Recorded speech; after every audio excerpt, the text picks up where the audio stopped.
عربي کوردی و ئەنگلیزی اختیاری خۆت هەموو شتێکی لەگەڵ لە سەرتاسەری جیهاندا 6,000 زمان هەیە بەڵام زۆریان مەترسی لە نێوچوونیان لەسرە و زۆرترین خەڵک قسە بە 100 زمان دەکەن زمانی کوردیش لە پلەی 59مین زمانی جیهاندایە. سڵاوتان لێبێم کاتتان باش لە ڕۆژی جیهانی زمانی دایکدا لە ساڵی 2023 ئەنجومەنی وەزیرانی هەرێمی کوردستان بڕیاری داکەوە لە ڕێگەی وەزارەتەکانی پەروەردە و خوێندنی باڵا و توێژینەوەی زانستی بە هەماهەنگی لەگەڵ ئەکادیمیای کوردی پرۆگرامێکی تایبەت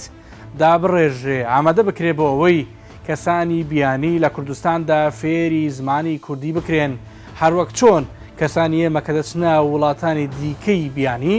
دەبێت شارەزای زمانی وڵاتە بن بۆ ئەوی کاروبارەکانیان بڕوات بەڕێوە لە هەرێمی کوردستاندا چی کرا و چی دەکرێ ئەو پرۆگرامەکەی ئامادە دەکرێ هەنگاوە کرداریەکان چین بە تایبەتی لەوەی کە زمانی نووسینی هۆتێل مۆتێل ڕێستۆرانتەکان و شوێنە گشتیەکانی دیکە بە کوردی بن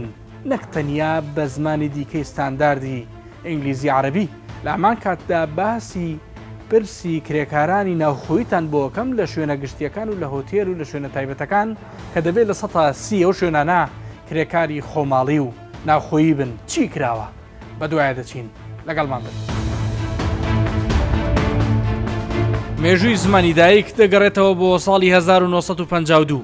پاش سربەخۆیی هندستان لە ساڵی 1946 دوایەوەی پاکستان لە هندستان جیابەوە کە ئەو کاتە ویلایەتی بەنگلادیش بەشێکی لەکێنرا بوو بە پاکستانەوە زمانی ئۆردو زمانی فەرمی هەردوو بەشی ڕۆژهەڵات و ڕۆژاوی پاکستان بوو بەشی ڕۆژهەڵاتی ئەو کاتی پاکستان بەنگالی بوون و ناچار کرابوون کە زمانی ئۆردو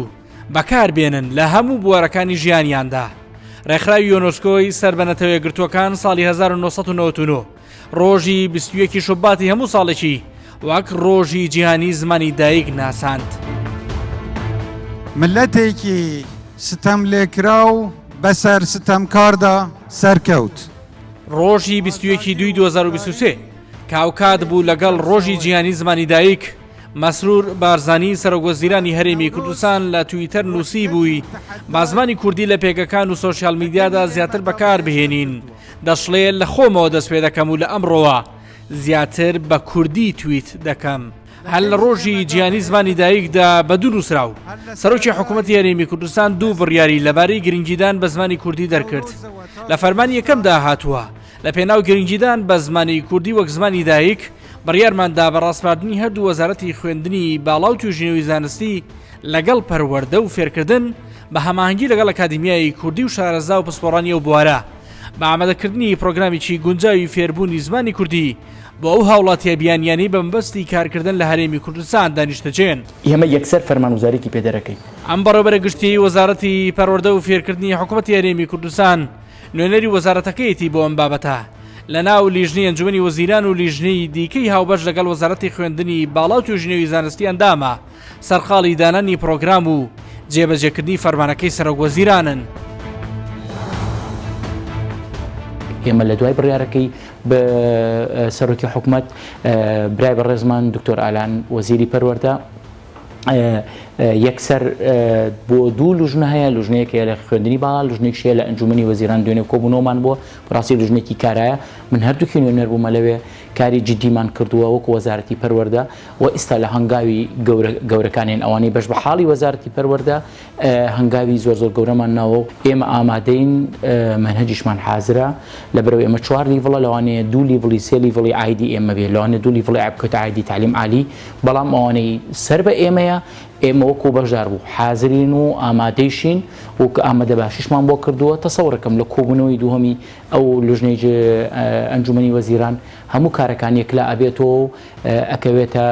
لەوانەیە هەندێشتی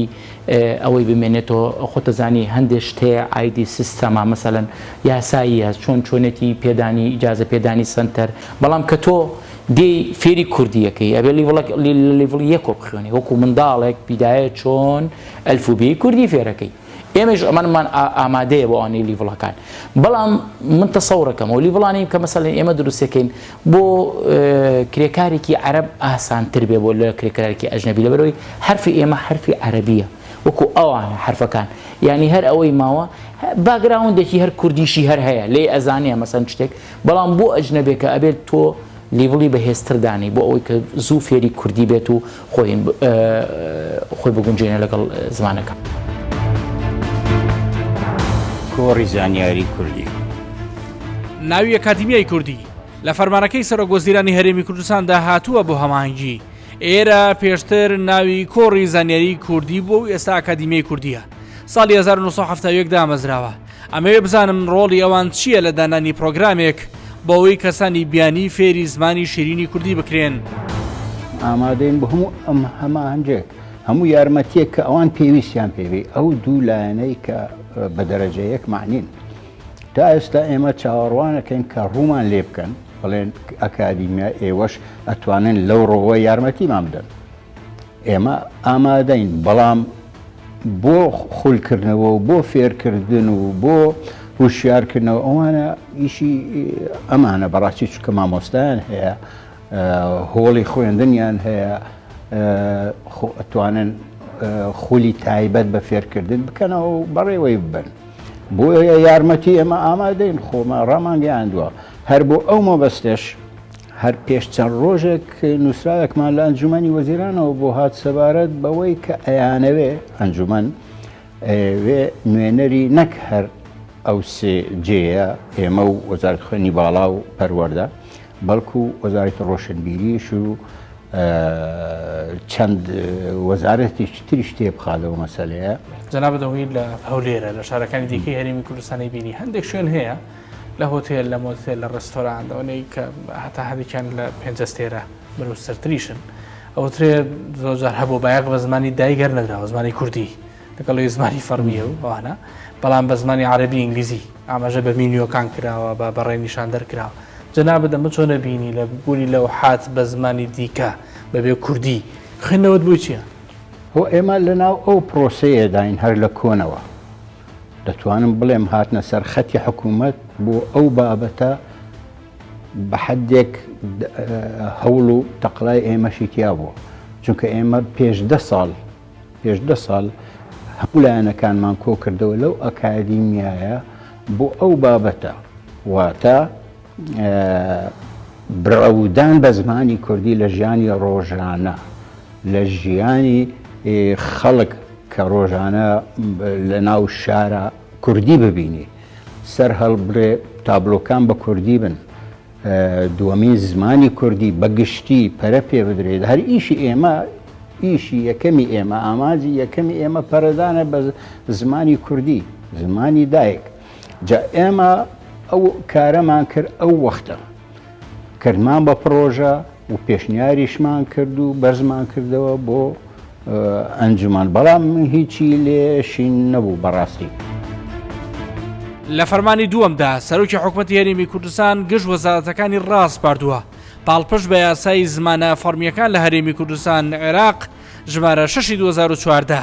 لە پێناو پاراستنی زمانی کوردی وەک زمانی سەرەکی لە هەرێمی کوردستان کاری پێویست ئەنجام بدەن بۆ نووسینی تابلۆ بە زمانی کوردی لە سەرجەم دامەزراوە و فەرمانگە حکومی و ناحکومیەکان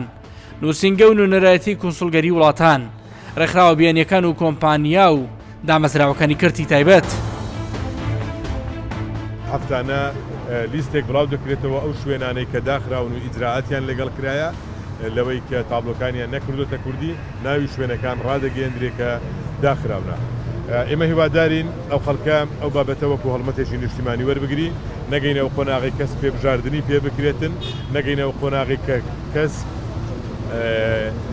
شوێنەکانی دابخرێتن ئەو بابەتە پەیوەست و پەیوەنددارە بە هەموو لایەکمان.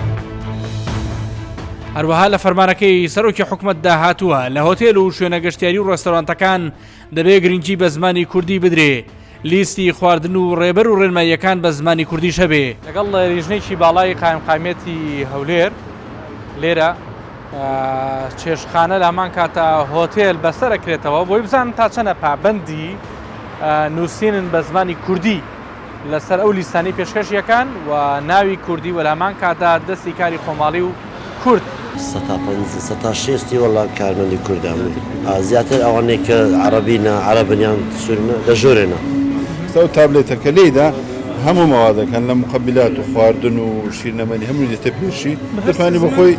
هەر بژێریت منوەکە نیشان بدەین لە هەمان کاتە هەر کەسێ پابەندی نووسینی زمانی کوردی نەبێت ئامە دەکرێت پێبژاردننی دارایی دەکرێت هەم لە قایمقامیت هەم لە بەڕێوەبەراتی گشتی گەشتگوزاری هەولێر هەم لە شارەوانەکان قسەکانم بۆ تەواو کە داخستنتان هەبووە داخستن قۆناغی ئێستا قۆناغی هێبژاردنە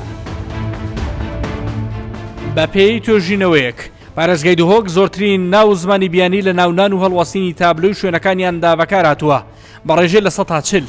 دواتر پارێزگای هەولێر دێ بە ڕێژەی لە 135 لە پارێزگای سلێمانیش بە ڕێژەی لە 120 ناوی بیانی لە نووسینی تابلو و ناونانی شوێنەکاندا بەکار هاتووە. لەگەڵ هەمان لیژنەی قایمقامەتی هەولێر سەردانی هۆتێلێکی 5 ئەستێرە دەکەین و ئامانجی لیژنەکەوەیە بزانن کە تا چەندە لیسی پێشکەشکردنی خزمەت گوزاریەکان زمانی کوردی بەکارهێنراوە. تا چەنە بڕونە هۆتێلە 5 ئەستێرەکانیش پابەندن بە مەسەلەی بوونی کارمەندی خۆماڵی من کە ئەوەی بینم لە زۆرێک لە 5 ئەستێرەکانە بەبێ ناوهێنان بەشێکی زۆریان کارمەندەکانیان بیانین خۆماڵی نین. ئێمە وەک ئاماژەمان پێکرد ئێمە ناتوانین بڵێن 100 هۆتێلی چارەسێرە 5 ئەستێرەکان خۆماڵین بەڵام تیایەتی 140 تێدایە کاتێکە عکسەکەی دروستە بێت لە 175 بەڵێ خۆی ئەو بڕیارە ئێمە دەبی ئیشی تێدا بکەین هەندێک کاتی شێخ ساعت هۆتێلەکانش گلەیان ئەوەیە کە میشنە کارمەندەکانی خۆماڵی دەرێن وەکو پێویستی ئیشمان لەکەن ناکەن بەڵام ئێمە هەموو ئیشێک ناکەن تەبعاً ئێمە ئێستا ئێمە زیاتر لە 2500 قوتابی دەورەی پێکراوە لە بەڕێوەبەراتی گشتی گەشتگوزاری هەولێر کە ئامادەن بۆ ئیشکردنیان لە سەرزەم شوێنەکان بەڵام هەندێک جێشەیە کورداری وەکو خۆمان بشن نەستە باڕەکان نەستە سنتەری مەساج ئەوانە کاریگەری 100 ئەوەی تر زۆر تەبیعیە بەڵام ئەوەی کە دەیبینی مەسەدە و تێلێکی 5 ئەستێرەیە زۆر تەبیعیە ئەوانە کە کارمەندی کوردیشی تێدا و زیاتر بە ڕێژەی 100 کارمەندی کوردیدا وەکو تابلۆ پابەندی تابلۆیەکە کە بەڕێستان ئاماژەتان پێکرد 100 چەند پابەندی کارمەندی خۆماڵین لە 170 کارمەندی خۆمانە زیاترچی هەولێر و کوردستانە بەڵێ هەولێر و باورین عراقی بەس ئەمە زیاتر بابرین خەدەمیمان هەیە بابرین ئەزنەبیە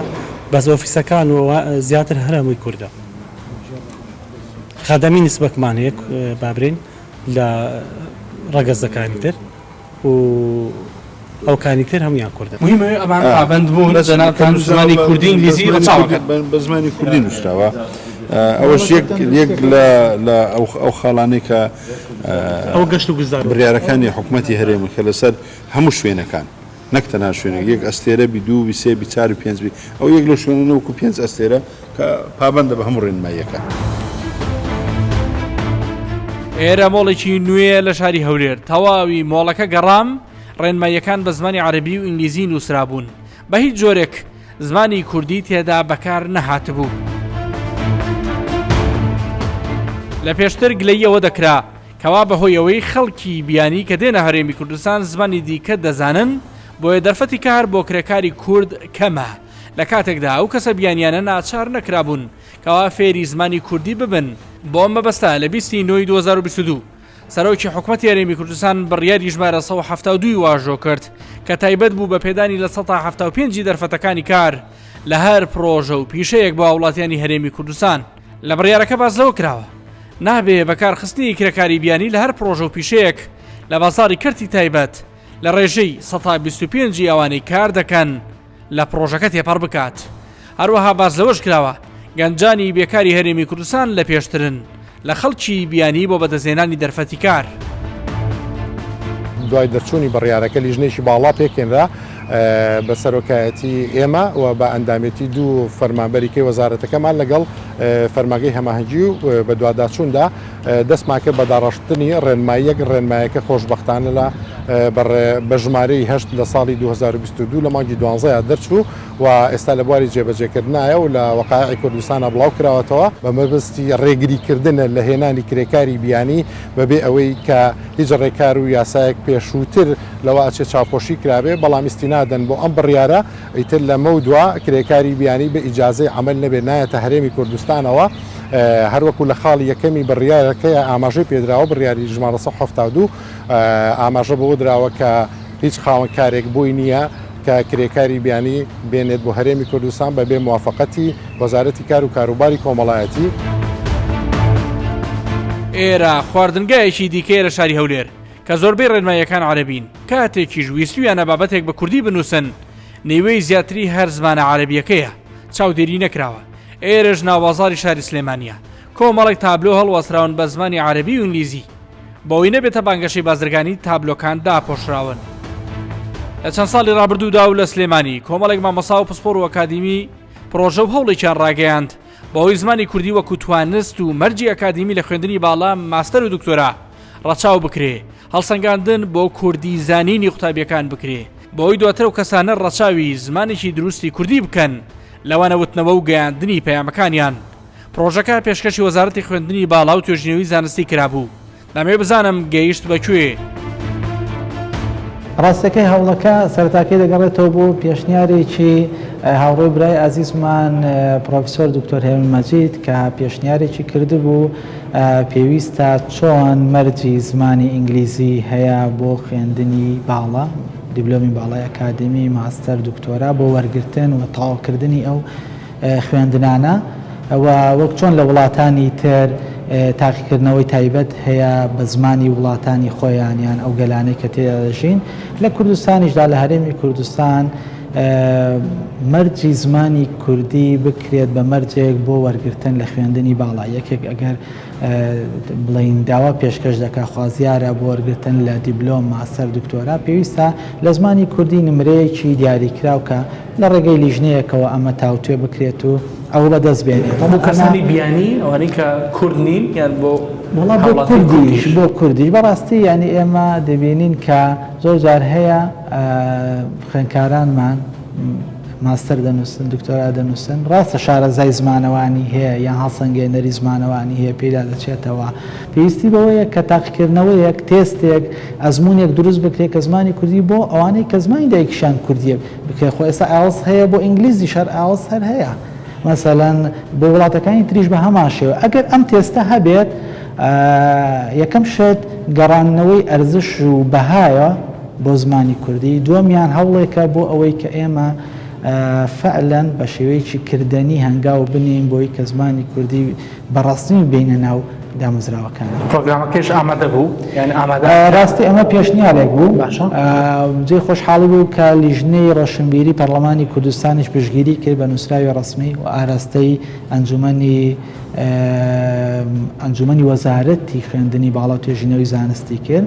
وەزارەتی خوێندنی باڵا ڕەتی نەکردەوە بەڵام ڕەئی جیاوازیان هەبوویان دیزگای جیاوازیان هەبوو لەو بارەیەوە بۆیە پرۆژەکە ئاوامایەوە. بەڵام ئەوەی کە بەڕێزت باست کرد ئەوەی حکوومەتی هەرێم و ئەنجومەنی وەزیران سەبارەت بە خەڵکانی بیانی یان ئەوانەی کە پزیشکن یان لە هەندێک بواری تر ئەمەش هەوڵێکی باشە دەکرێت لە پاڵ ئەوانەدا زۆر هەنگاوی تر بندرێ بۆی کە ئێمە زمانی کوردی زیاتر بپارێزین و گەشەکردێ. ئێرە پەیمانگایکی پیشەییە تایبەتە باوانەوتنەوە و فێربوونی زمان و خولی جۆرا و جۆر. لێرە لە پێشتر خولی فێرکردنی زمانی کوردی هەبووە بۆ کەسانی بیانی چەند جارێکیش خولەکە وتراوەتەوە. ئەوان پرۆگرامیان هەیە و ئامادەن هاوکاری لایانی پەیوەندیدار بن بۆ ئەوەی فەرمانەکەی سەرۆک وەزیرانی هەرێمی کوردستان جێبەجێ بکرێ بۆ فێرکردنی کەسانی بیانی بۆ زمانی کوردی. توانین بڵین سێ جۆر خەڵک پێویستیان بۆ بوو کە زمانی شیرینی کوردی فێر بن. یەکەم ئەو عەرەبانەی کە هاتنە هەرێمی کوردستان بەتایبەتی دوای با بڵین پرۆسە ئەوانەوە مانەوە لێرە پێویستیان بە فێربوونی زمانی کوردی بۆوانە بەشێک بوون لەو توێژە. واروە ئەو خەڵکە بیانیانی کە کوردین لە ئەسڵدا واروە ئەوانەی کە لە ئەسڵدا کوردن و بەڵام مناڵ و لە دەرەوە هاتوونەتەوە ئێستا کوردی نازان بەڵام خانەوادەکانیان بە ئەسڵ کوردن. هەموو ئەمانە دەوراتی بەردەوامیان بۆ دەکرێتەوە وەلازال ئێمە بەردەوامین لە فێرکردنی کۆی ئەو بەڕێزانی کە دێنە پەیمانگاکەی ئێمە بۆ فێربوونی زمانی کوردی. زۆر باشە ئێستا ماوە ئەو خولەیان زۆری لە وەستانی پێوە دیارە ماوە بۆ هەندێک لە توێژەکان ماوە بۆ یەک دوو توێژیان با بڵێن نەماوە لەبەرەوەی کە با بڵێن ڕەنگە هۆکاری مەسەرەن لۆکاڵی و دەرەوەشی هەبێت بەڵام تا ئەندازەیەک هەر ماوە بەڵام لە ئاستی تەماح و پێداویستی ئەوەدا نییە کە زۆر گەشە بکەواتە ئەو تەڵەبەی لەسەر زمانێکی وەکو با بڵێن ئینگلیزی و عەرەبی هەرچەندە تۆ ناتوانێت قیاسی کوردی و ئینگلیزی و عەرەبی پێکەوە بکەیت بەڵام ئەو تەڵەبە زۆر زۆرە لەسەر ئەو زمانانە هەیە بە ڕێژێکی زۆر کەم لەسەر زمانی شیرینی کوردی هەیە. ئەم پرۆگرامە تا چەنە لە ئێوە ئامادەیە بەڕاستی بۆ ناتوانن سوود لە ئەزمموی جەنابان ببینن وەکو پەیمانگایەکی پیشەی گەرێەوە ئامادەن هەماهەنگیان لەگەڵا بکەن و بۆ دەورات و خولەکان لە ئێوە ببینرێ بەربوونە ڕاستە دەست خۆش بە شتێکی باشە دوت لە ڕاستیدا ئەم پەیمانگایانە ڕێژێکی زۆر فراوان هەیە لە هەرێمی کوردستان لەسەر و سەد و ئەوەندە پەیمانگاوە لە هەرێمی کوردستان تایبەتە بە فێربوونی زمانەوانی و کۆی خول و پیشەکانی تر طبعا هەرو حەقی خۆیەتی لە شوێنی خۆشیدایە کە ینی خەڵک بۆ حکوومەتی هەرێم سوودمەند بێ لەم شوێنانەی کە فەرمیە و سەر بە وەزارەتی پەروەردەیە وەکو شوێنێکی ئەکادمی و خاوەن ئەزمون حەق وایە سوودمەند بێ لێمان و ئیسفادە لە تەجروبەمان بکات هەست بە غەریبی دەکەم کە ئامادەیمان تیاوەکو پەیمانەکان هەموو زمانێک منهەجی خۆی هەیە و سپۆری جیاواز ئیشیان لەسەر کردو بەڵام زمانی کوردی کە زمانی خۆمانە غەریبە و ئیشی لەسەر نەکراوە حەقی خۆیەتی زۆر زیاتر ئیشی لەسەر کرد. ئەمە دیمەن یەکێک لە پرۆگرامەکانی بنکۆڵا کە لە مانگی نوێی 2020 و لە سەردەمی کۆرۆنادا پێشکەشکرا لە یەکێک لە قوتابخانە نێودوڵەتیەکان ئەوە خرایە ڕوو کە تا ڕادێکی مەترسیدار بەشێک لە نەوەکانی داهاتوو شارەزای زمانی دایک نین و نایەنەوێ فێر بن بەتەنیا خواستیان لەسەر زمانی ئینگلیزیە. پێشم خۆش نییە زۆر کوردی بخۆن چکە من لەوەی لە مەکتەبە ناتوانم کوردی بخوێنەوە. لە مەکتەبی ناتوانانی بیخوێنیتەوە؟ ئەنە ئێستا من کتێبێکی کوردیت بۆ بێنم تۆ ناتوانانی بۆ بخوێنیتەوە بە کوردی؟ بە هیچ جۆرێک؟ نەوەڵا ناتوانم. ئینگلیزیەکەت چەندێک باشترە لە کوردیەکەت؟ زۆر زیاتر؟ تۆ ئەخوازیت زیاتر بە چ زمانێک بخوێنی ئینگلیزیان کوردی؟ ئینگلیزی. ئەو کار چییە بۆ؟ ئەخە ئەم جارێ یعنی نەفەرێکی ئینگلیزی نایە ئەجە هەندێک شتی بە ئینگلیزی ئەوە پێدەراوزە ئەگە تێنەگەی زیاتر حەزم لە ئینگلیزیە چکە زیاتر یعنی لە ماڵای بە ئینگلیزی قسەی دەکەم چکە زۆر برادرم هەیە ئینگلیزینە. زمانی ئینگلیزیەکەت زۆر باشترە لە کوردی؟ چکە زۆر یعنی زۆر جارە زۆرم لێ تێکردە بێ. ئەوەش جۆرێک لە کەمکردنەوەی ڕۆڵ و بایەخ و گرنگی زمانی دایکە بەڕاستی. ئەمە نیگەرانین بەوە هەرچەندە زمانی ئینگلیزی زمانێکی گرنگە زمانی زانستە جیهانیە ئەوە گرنگە بەڵێ بەڵام دەبێت لە پاڵ ئەوە زمانی کوردیش بە هەمان ڕادە و بە هەمان توانا و ئاست بەرز ڕابگیرێ لە پاڵ زمانی ئینگلیزیە لە پاڵ زمانی عەرەبیە ناکرێت تۆ زمانی دایک فێر نەبی و زمانانی تر بزانی ئەو کەواتە تۆ دائەبڕێی لە کولتوری خۆت لە کولتوری کۆمەڵگای خۆت ئەمەش مرۆڤێکی بەڕاستی نزیکەی ئەتوانم بڵێم ناکامل دروستە بێ بەڵێ بەداخەوە کەواتە بێ بەربەوە بژین اینجا بێ لەوەش ئێمە هەر ڕامان لە زمانی کوردی پەروەردە نییە پەروەردەی خۆمان قوتابخانە حکوومیەکان ئەوەی سەرنجە کتێبانی بە زمانی کوردی بەڕاستی زمانێکی تا حدێکی زۆر شێوا و بەڕاستی گەشتۆتە ئاستی نازانستی زمانی کوردی. ئەمەتان بە وەزارەتی پەروەردە نەوتووە؟ ئەوەش بەدەیان جار ئێمە شتمان لەسەر نووسیوە و قسەمان لەسەر کردووە. من تەنانەت بەراوردی کتێبی زانستە کۆمەڵایەتیەکانی چەند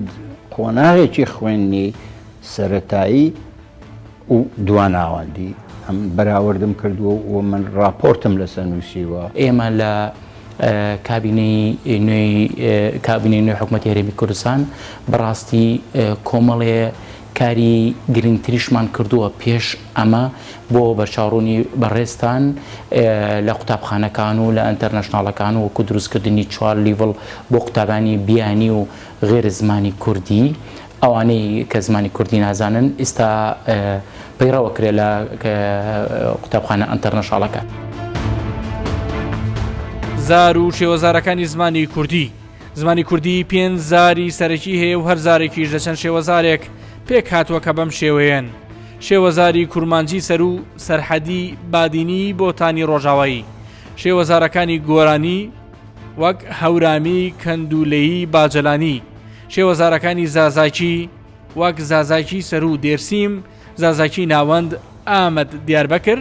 زازاکی خوارو ڕووها شێوەزارەکانی کورمانجی خوارو